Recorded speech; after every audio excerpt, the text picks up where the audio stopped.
وعلیکم السلام ورحمۃ اللہ وبرکاتہ۔ مامی کے لیے شوہر کا بھانجا تو غیر محرم ہے، البتہ غیر محرم کسی عورت کو قبر میں اتار سکتا ہے۔ دیکھیں ہمارے معاشرے کے جو رواج بنے ہوئے ہیں یہ بڑے عجیب سے ہیں کہ ایک عورت فوت ہو گئی ہے، زندگی میں وہ بے پردہ پھرتی رہی ہے، اب اس کا جنازہ لے کے جا رہے ہیں تو کسی عورت نے اگر منہ دیکھنا ہے نا تو سارے پردہ کرتے ہیں، چاروں طرف چادر کرتے ہیں کہ اس کو دیکھنے دو۔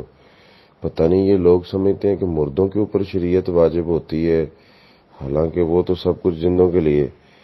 اب صحیح بخاری حدیث نمبر 1342 ہے اور جامع ترمذی کے اندر بھی یہ حدیث ہے کہ حضرت انس رضی اللہ تعالی عنہ فرماتے ہیں کہ رسول اللہ صلی اللہ علیہ وسلم کی بیٹی فوت ہوئی تو میں بھی اس جنازے کے ساتھ تھا۔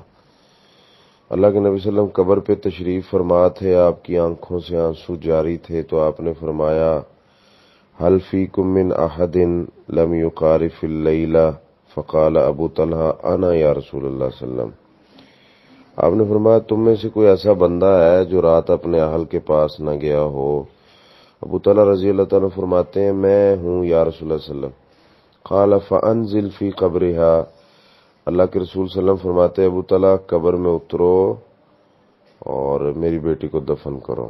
اب ابو طلحہ جو ہے یہ محرم تو نہیں تھے، تو اس لیے مسلمان کا مسلمان پہ حق ہے اس کے جنازے کے ساتھ جائے اور یہ سب کچھ کرے، ٹھیک ہے۔